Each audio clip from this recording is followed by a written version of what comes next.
It wasn't until the later years after my son was born that my dad and I developed a relationship. I started taking him places that I liked. Sequoia National Forest, took him camping. He loved trains, so I took him to a train yard, and he was just like a little kid, just jumping in all the trains and checking out the engines. And then he was taken from me. This is Dadography, a podcast with stories and insights on fatherhood from dads around the globe, dedicated to providing you with the tools and tips to become a better dad.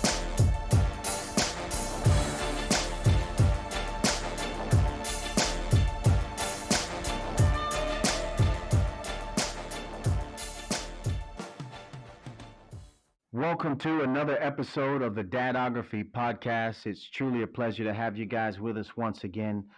Today, we're going to have a conversation with a gentleman who I had the pleasure of meeting not long ago in Costa Rica, Alex Paredes. And we're looking forward to just being able to dive into your fatherhood journey, Alex, and hopefully be able to look at perhaps some unique perspectives that you have. So hopefully we'll glean a lot today. Welcome to Dadography, man. Thank you, appreciate it. Thank you for having me. Tell us a little bit about yourself, Alex. Well, I recently turned 51, as you probably know from the our meeting in Costa Rica. I've been a police officer for 22 years, and I've been in martial arts most of my life. I have a son and a stepson. I'm currently married, live in Southern California. Thank you very much for your service. I do think it's honorable beyond what is normally taken into consideration for sure, man. So thank you Thank you, very sir. I really much. appreciate that. It means a lot. It's been a difficult time. Nonetheless, we do appreciate every time someone says thank you because it's well taken. It is really something to admire and appreciate. You know, you mentioned that you have a son and a stepson. How old are those guys, man? My son is 22. My stepson is 27.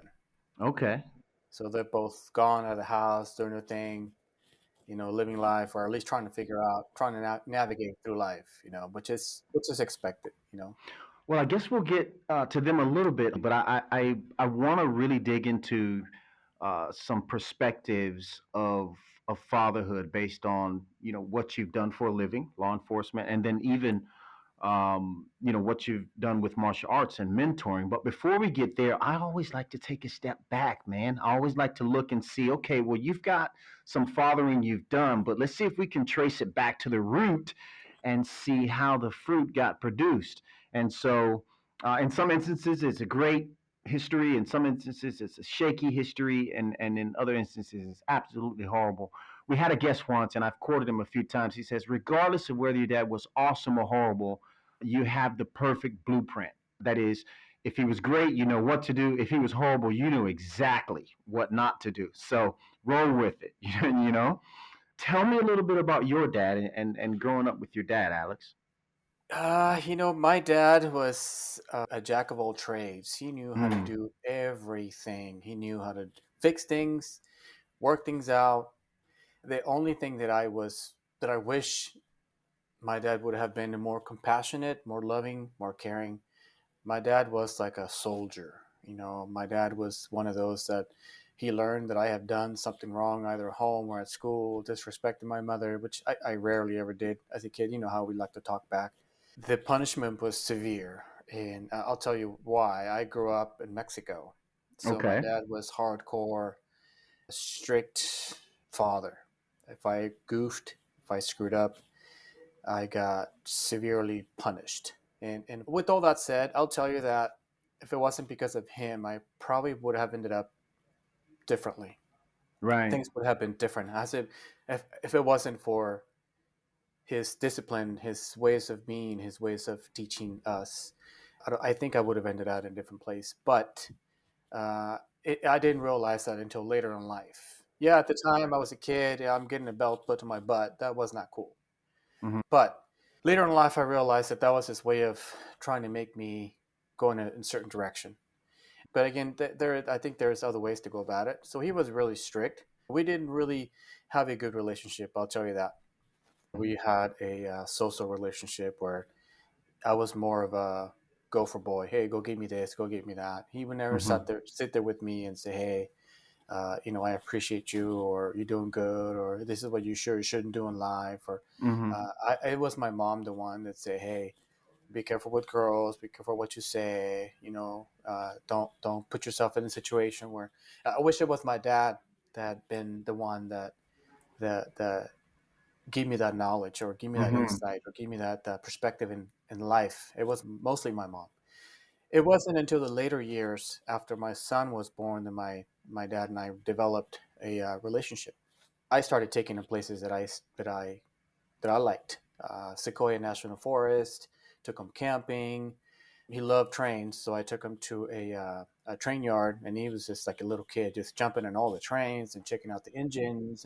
And then he was taken from me. Once we started developing that relationship, we started to build it, started to like the same things. We started to actually like, oh yeah, you like trains, I like trains. You like boats, I like boats. You like camping, I like camping. So again, it wasn't my adult life. My son was probably 6 months and 1 year old that he started coming around. Or maybe it was me that started coming around. Perhaps it was me that was staying apart because of our troubled earlier relationships. It might have been me, maybe it was him, but unfortunately, once we started to connect, once we started to do things as a father and son or as a family, he passed away from cancer.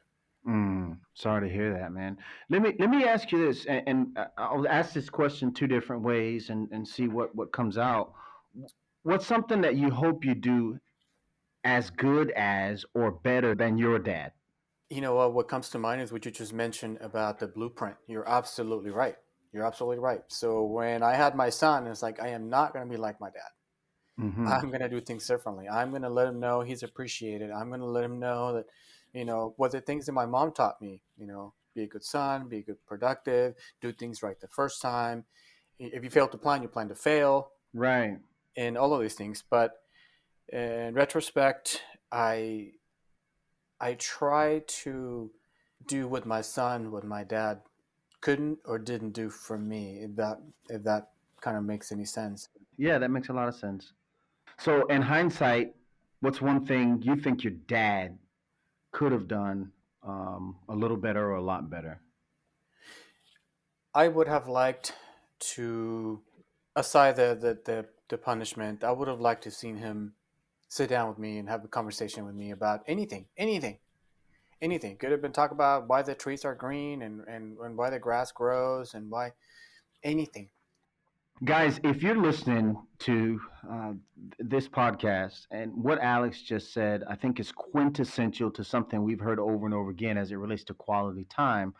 But he kind of drilled down and got specific there, conversations. And I think what happens, Alex, is a lot of times the conversations between father and son or father and daughter can be instructional, and then we tend to avoid or don't have, I don't know if we avoid them, but we don't have just the normal conversations. I don't know, about favorite foods or about movies or about, just conversations that help build that bond. So when you say that, immediately I made a note to myself and I'm thinking, yeah, this is quintessential. And to be totally transparent, I think with my kids a lot of times I'm probably fall on the side of uh, with good intention, of course, of being an instructional father, giving these life lessons and things that are going to ultimately benefit them later on. But I could probably do a lot better job in terms of building the bridge of our communication, just with things that interest them. I think I've made some strides though with my daughter, so I've actually started getting into anime. So we'll see how I'm doing in that area. But definitely quality time, and the conversations don't have to be about anything specific. But if they are Hmm. about something your kids like, my, Right? my Yeah. son loves he loves taking things apart. He's a mechanic now, so he's an Okay. apprentice mechanic, and he loves talk about cars. And I, even though I may know very little about cars or engines and how they work, he loves to talk about Hmm. it. So I'll just let him run with it. Say, yeah, tell me Right. about it. What is this? What is that? Well, what part did you just mention? And what does that part do for the motor? Or how does it make it work better? And he just goes off, and we have that, even though if it's a short period of time, we still enjoy that the conversation. That's cool, man. That's cool. In your own words, what's your fatherhood style? Like now, what is your fatherhood style now that they're adults? Because a lot of our listeners do have adult children, and I think that'd be good to know. How would you categorize your fatherhood style? I would say my fatherhood style is lead by example. And by that, I mean this. When the kids were younger, I would open the door for my wife. We would go to the store and I open the door for strangers. I Mm-hmm. would say yes, sir, no, sir to people that I didn't know, Mm-hmm.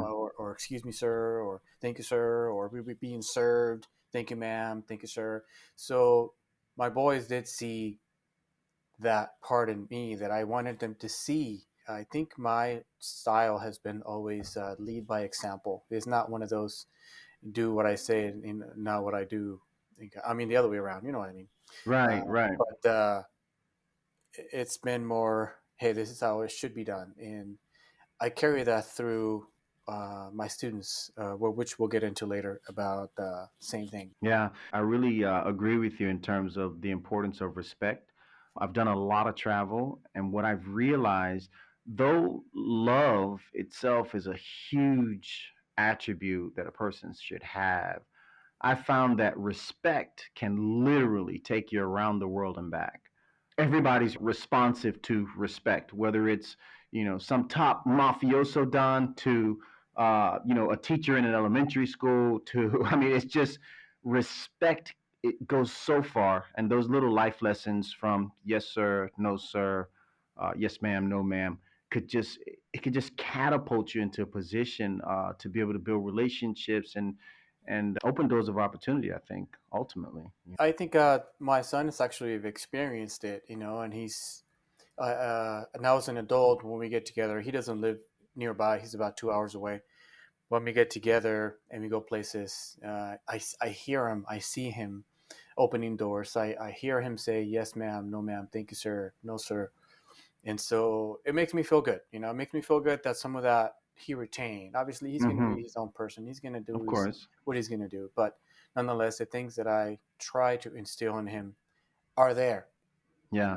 are there. So, and it makes me happy. You mentioned earlier that you've been in law enforcement for 20 plus years. I'm interested from the perspective of a law enforcement officer. Do you think, and let me explain to you why I say this, and I've said this again several times on the podcast. I think that social change will be on the heels of engaged fathers. I think fathers can single handedly change the world. I think people put too much pressure on politicians and law enforcement or social standards that are set, as opposed to recognizing that fathers have the capability to help shape children. What I'm asking you is, do you think fathers could have prevented some of the things that you've seen over the years in law enforcement? I absolutely think so. I absolutely think so. And I've seen it Hmm. firsthand in what I do on a daily basis from call to call. There's many parents that call the police because their son or daughter refused to get up to go to school. People call the police because their son or daughter are not doing their homework. Mm. People call the police because their kids don't talk back to them, because they're refusing to come in, because they're refusing to sit down, because they're, and so it's like this is not the role of the police. This is the role of the parent. And if you allow your small children to get away with things when they're small, they're going to get away with it when they're teens and grown and bigger than you, even though they Hmm. may still be underage. Right. So I absolutely believe the parents, fathers, have a major role in how they raise their kids. I think parents do have, or fathers do have the ability to change Yeah. and to help society, but it starts at the home. It doesn't start Hmm. in school. It doesn't start with the police being called because the kid is being disrespectful or because they're refusing to get up to go to school. It Right. starts early in the Right. home, early. Yeah. So what happens now, based on what you're saying, is parents are calling for damage control, and they're being reactive instead of proactive. I heard someone, I don't even remember where it was. It was a couple of years back, but they're like, look, and we'll just call him Johnny. Johnny, since the age of 4, was told by his dad, hey, stop. And then Johnny would keep doing it, and then his dad would say stop. And this would go on and on and on. And ultimately, when Johnny became a man, when dealing with individuals that are in authority, whether it's law enforcement, teachers, bosses, and that authority figure gives him some instruction, he feels quite at home disobeying it or disregarding it. And so, again, which is now why we're in a position in many cases of having to run damage control as opposed to just preventing it. I don't want to miss the opportunity, Alex. You are a law enforcement officer and you are a father. And obviously, you had, as a youth growing up, you had a situation or situations with your dad that were, we'll say, questionable at best as it relates to discipline. So, when you stepped into the role of fatherhood, all these different aspects, your past, and then now you're a father, and then being in love, like what are some, if you don't mind, what's maybe one or two techniques, because we're looking for real practical stuff we can apply. What are one or two techniques that you use? What are maybe some disciplinary actions that you took, that in hindsight you think were pretty effective, or at least did what they were supposed to do? I think that the at least the one that I know that it was relatively effective was uh, losing your electronics. Okay. Losing the electronics was a huge deal. Even though phones, my son was when the phone technology exploded, he was not old enough. I mean, kids nowadays have phones at 6 years old, which is absolutely crazy. Uh, but I'm trying to think of we're about 10 years old Mm-hmm. is when my son had his computer and he was into computers and he didn't have a phone, but losing the ability to get on the computer to Okay. play his games Mm-hmm. was one of the ways that I expressed my disapproval of something he did. Okay. My son was a gamer, so to him, games were everything. Right. 10 years later, now everything is about the phone. Right. So I guess the action step would be to keep a tight rein on things that the child values, not to strip them of it so that they don't enjoy life, but to have governors on it that allow you to use that as a sort of disciplinary action when things go amok. Right. I mean, there's a fine line. There's got to be a balance in between how you discipline and what you discipline them with. For me, it was just basically the electronics, the games. The games. It was my way to say, hey, this was not okay. Once you fix this, once you complete this, once you finish this, then you can resume your game. So then he knew I meant business, Right. and I didn't want to take a lot of things as punishment because I didn't want it to be something that he hated later on in life. I didn't want to say, hey, well, go pick up the dog poop. That's your punishment. Well, no, that I don't think that was cool. I said, oh, go sweep the yard or go mow the lawn. That was not punishment. That was just part of the things you had to do to contribute to the household, but not necessarily punishment. Otherwise, it would have turned into something negative in the future. It's like, well, I don't want to cut grass because when I was a kid, my dad used to make me. At that time, I could see how his brain worked and how he thought about things. And for both the kids, I didn't want it to be a punishment, something that is required of them to do, regardless whether they're good or bad. Mm-hmm. Mm-hmm. My last thought as it relates to just being a law enforcement officer. So you've got an audience right now of dads that are listening to you and are aware that you're a law enforcement officer. What encouragement would you give, Alex, to dads that are listening to your voice right now? What encouragement would you give to them, based on your experience as a law enforcement officer? I would say, do not give up on your kids. Don't give up on your kids. Their society nowadays has decided that, hey, well, you are grown even though they might be underage. You are Mm-hmm. grown or you are older, and so they basically go hands off. Go hands off. Right? I guess I'll have no control over you, and they give up. I would say, parents, dads, don't give up on your kids. Continue to stay on track. Continue to stay on track, even though they may rebel, even though they may complain or disagree. I think that when they do become adults or when they become older, they will thank you, just like Right. my boy has thanked me. He probably hasn't ever said, "Hey, thanks, Dad, for making me do this." But when he writes me, or when he writes like a Christmas card or a birthday card, I recall him saying, "Thanks, Dad, for everything you taught me. If it wasn't for you, I wouldn't be here. I wouldn't do this. I wouldn't do that." And it's touchy, like I said earlier, that they remember what the things that you do for them. So, Hmm. dads, don't give up. Don't give up on your kids. Stay on task. It may be uncomfortable. It may be hard at times. It may be discouraging. It's heartening at times because of what they say or what they do. But just don't lose hope and stay on track. Corey here, wanting to give you a personal invitation to follow us on Instagram. You can find us at Dadography Podcast. It's really good because you get an opportunity to put a face with the voice that gave you some insight or some encouragement on your journey in fatherhood.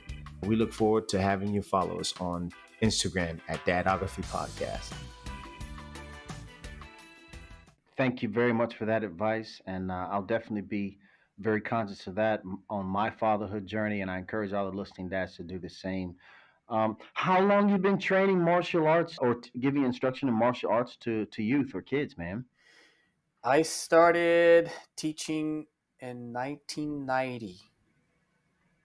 I was just I was 20 years old. I graduated high school, and in 20 uh, let's see, 1993, I got Hmm. my first degree black belt in Taekwondo.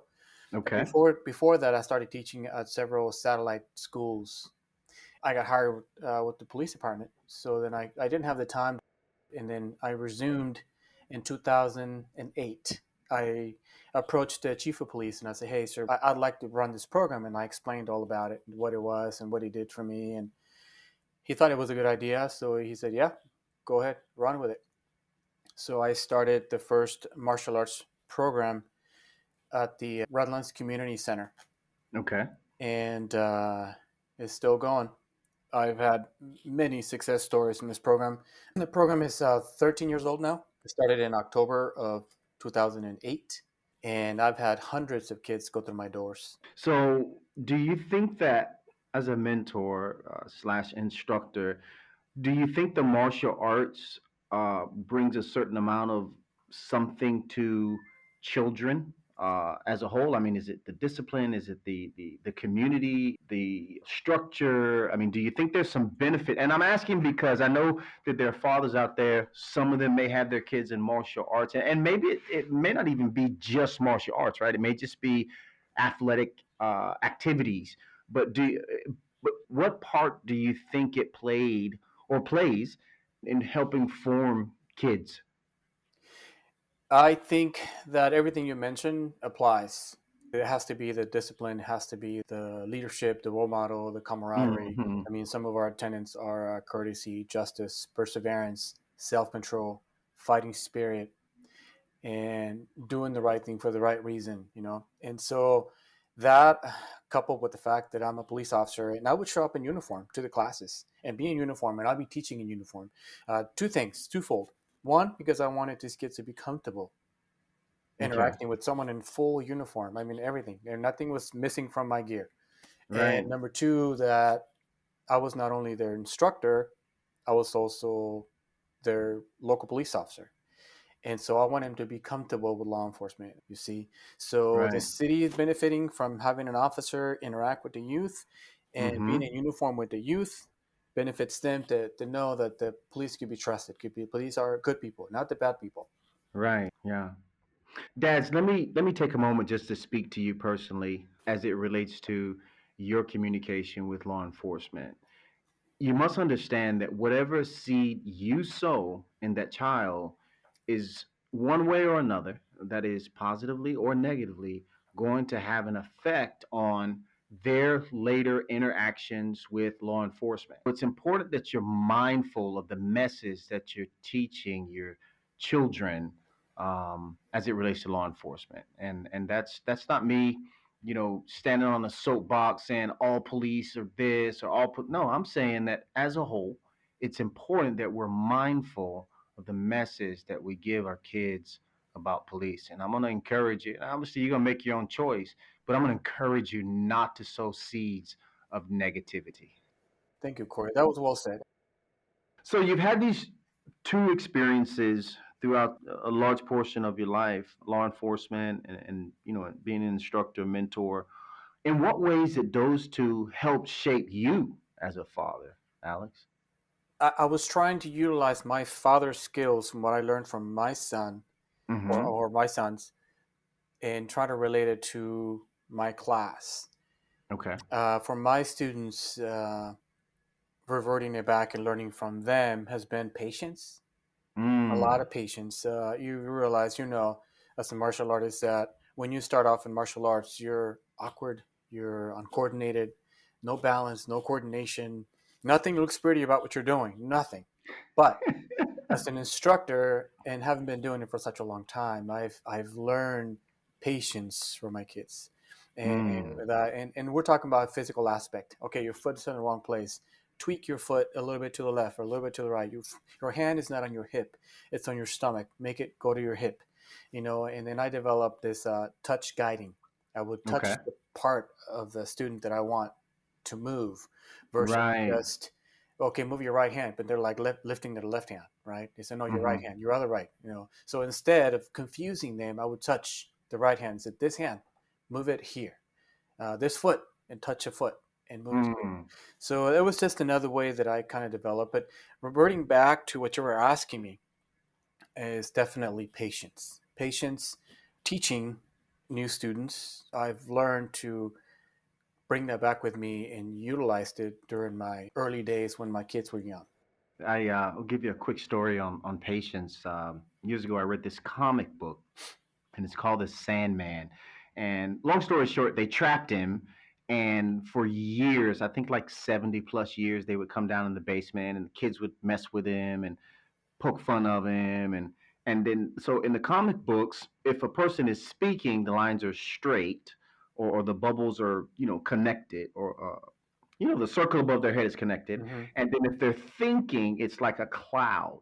And so when they would poke fun at him, year one, he would just stare at them with these dark black eyes, and he would go, wait. He would think, wait.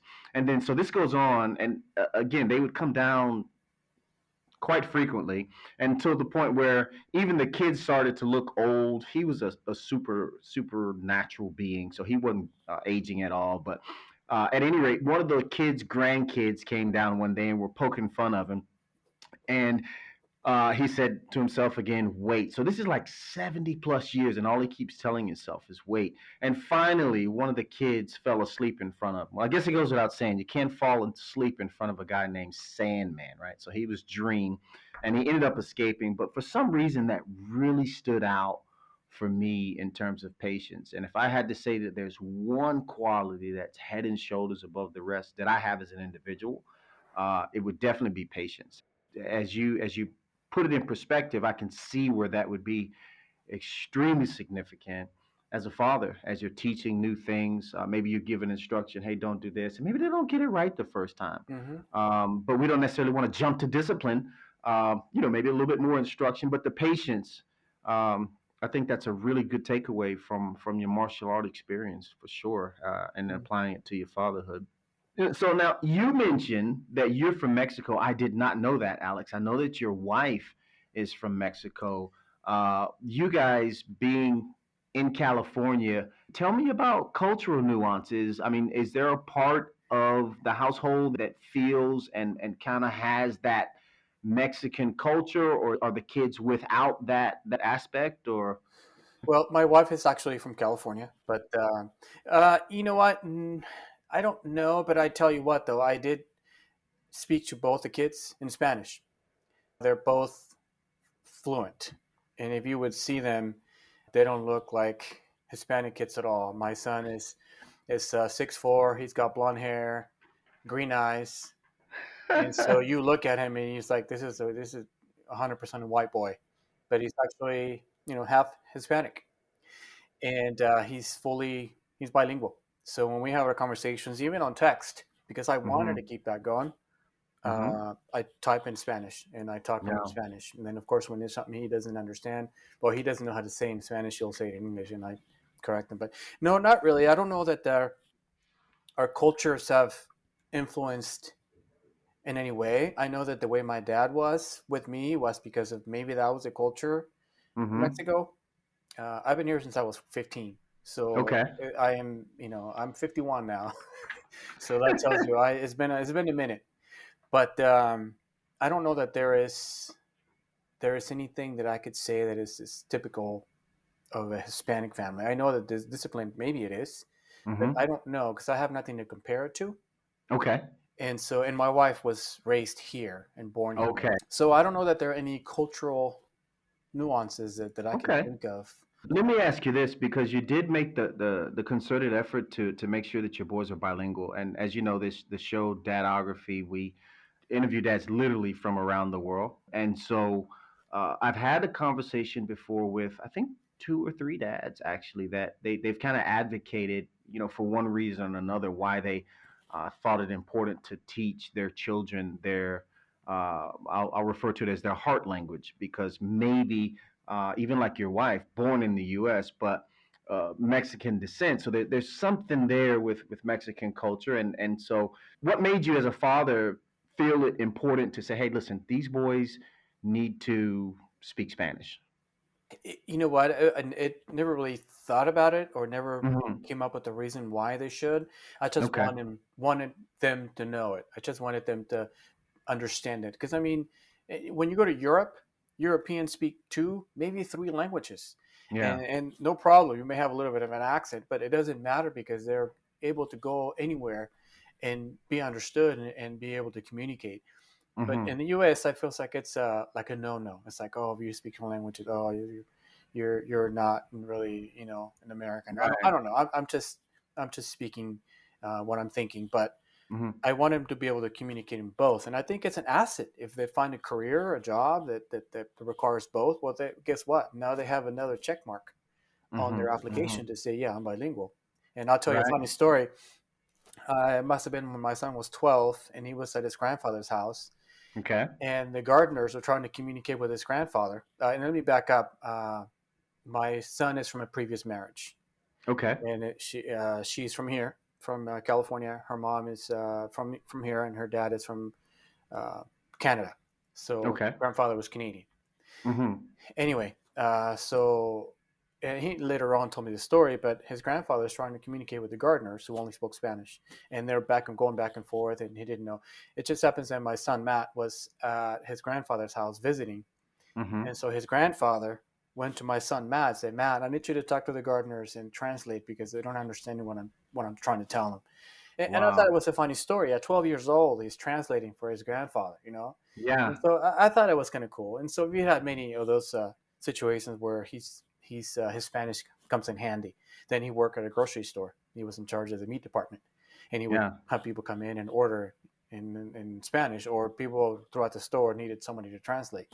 And Hmm. my boy was able to basically step right in and communicate, which is all about communication. So it's proven to be a huge asset, man. Correct. Well, Alex, I thank you so much for your time. But before we get out of here, I'd like to do one last thing, man. So we have this portion of the show that we've called time capsule, and so the assumption is it's going to be around. So once this stuff is on the internet, it's here to stay. So 20 years from now, your boys, they stumble up on Dadography podcast by some stroke of luck, and they see your name and they go, "Oh man, let me listen to this podcast." It'd be great if there was a message from you to them. We're gonna seal this on the internet, and then hopefully they'll listen to it, and if not, maybe grandkids somewhere down the line. What would you say to them? I don't know, a personal message, shout out, acknowledgement, correction on a misconception, anything, man. It's the floor is yours, but I'd like very much for you to just talk to your sons directly, and so we'll have these guys at the forefront 20 years from now. I'd like to say to my boys that I hope that our sacrifices, hopefully they paid off. Hopefully you paid attention. Hopefully you have made something with your life, and that we have served as an example, being both professionals. I hope that if there was ever any misunderstandings that you understand now, 20 years later why we meant that for you, why we wanted that for you, why we try to steer you in that particular direction, even though it's been 20 years later that was our intent. Our intent was never to put you down or not let you be yourself or not let you develop into whom you would have become. But it was more of a, hey, this is a direction that we as parents wish for you guys to go. And I've always reminded my boys that being a parent doesn't come with the instructional manual. You know, it's just something that you take from life, from experiences, from what I see as a police officer, from what my wife sees as a respiratory therapist in charge of a department in charge of patient care. That communication, balance, doing things right the first time, respectful, choose your time and spend your time wisely, choose your friends wisely. And all of these things were not designed or told to you guys to get you or keep you down, but to guide you in a certain direction to hopefully help you achieve all of your goals. And hopefully, and this is what I tell my son, is that hopefully the mistakes that I make, you don't make. That I've already made the mistakes for you. Don't make them. You know, go around. Don't step on that rock because I already did, and it didn't work out for me well. So here's my instructions for life for you. And hopefully you guys in 20 years, I'll be 70.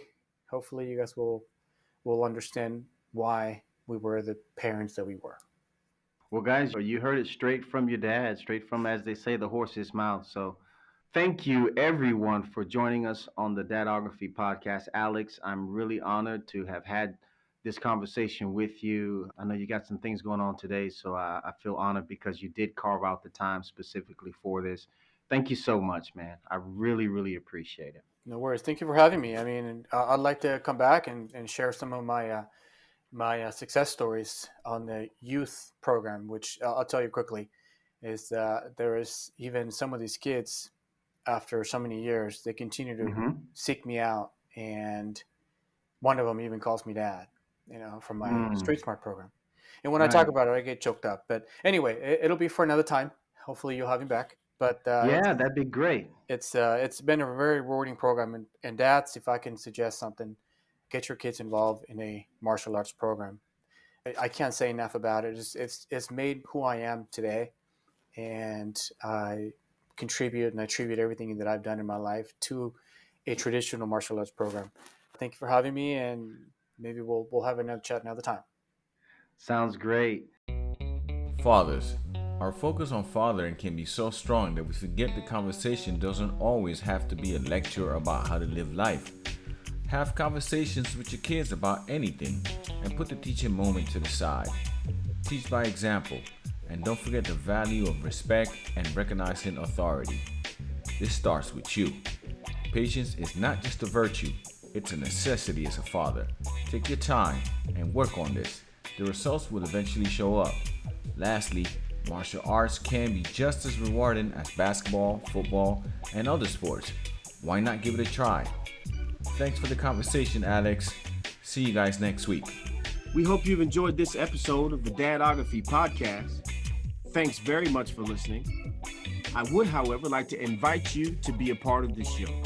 Visit our website at dadography.net. Scroll down to the bottom of the page, click on the microphone, tell us your name, where you're from, and what fatherhood means to you. Remember, it takes more than DNA to be a dad.